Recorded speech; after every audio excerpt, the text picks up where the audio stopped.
Hello J-Loves! First time namin itatry ang Toho Antigua dito sa Festival Mall, Alabang. Ito pala ang oldest restaurant in the Philippines. Pagpasok ay few steps away from the main entrance at nasa left side siya. Madami din kumakain dito, halos lahat ay grupo ang pumupunta.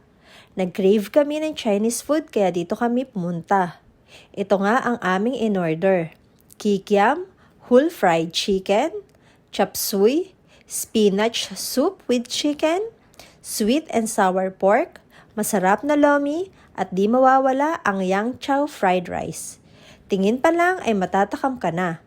Eto nga at parami ng parami ang kuha ko ng pagkain.